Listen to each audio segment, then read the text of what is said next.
You know, you mentioned something that I'd like to elaborate on, which is the frustration members feel when they get a forward or they get three forwards or they get 18 forwards in their first year and they reach out to us right before it's renewal time and they say, geez, you guys, I've had my music forwarded by Taxi 18 times and not one of those production music libraries, not one of those music supervisors, nobody has gotten back to me. How do I even know that you guys are actually sending my music to anybody? And how can it be that 18 people have gotten my music and not getting back to me?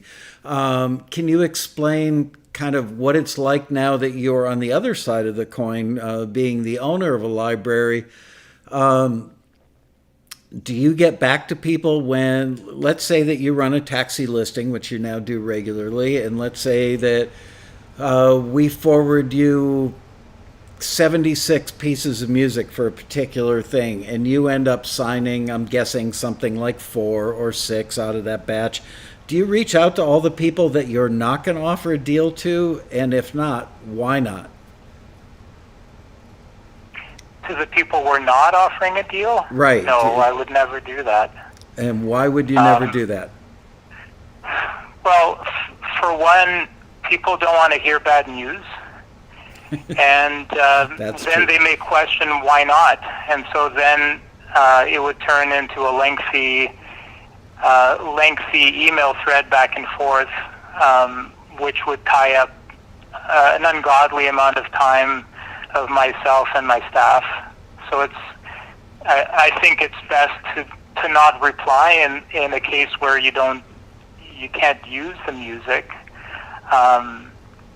But for the music that we do want, but I wanted to back up a little bit on that question, though, Michael. Sure.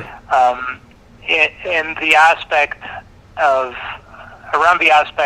the not hearing back, sometimes it takes us a while to actually review the music and get back to writers that we want to sign music from.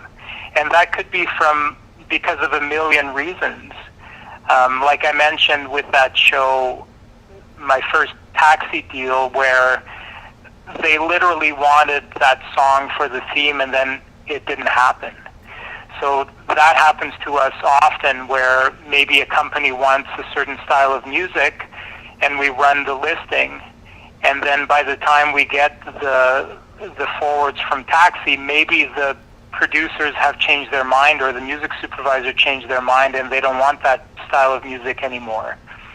It doesn't mean that we throw it in the garbage, but it means that I usually have a folder where I may have a couple of listings sitting there where I don't need that music right away. But once I do have time to go back and re-review it, then we'll make a decision on who we want to move forward with. That makes sense. I hear that from virtually every music library owner that I know. And that can be a long time sometimes, you know. I've had taxi forwards that I've gone back to over a year later, easily, because things get busy and you just don't have the time. So if there's downtime or if that particular request comes up again, then you would go into that folder and pull the music and contact those members.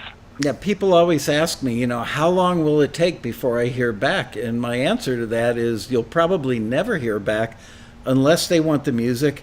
And they might be pitching to a show that's got a deadline of 72 hours from now. And they find the three things that they think are going to hit the nail on the head. They send those off to the show. And everything else, like you said, just sits in a folder.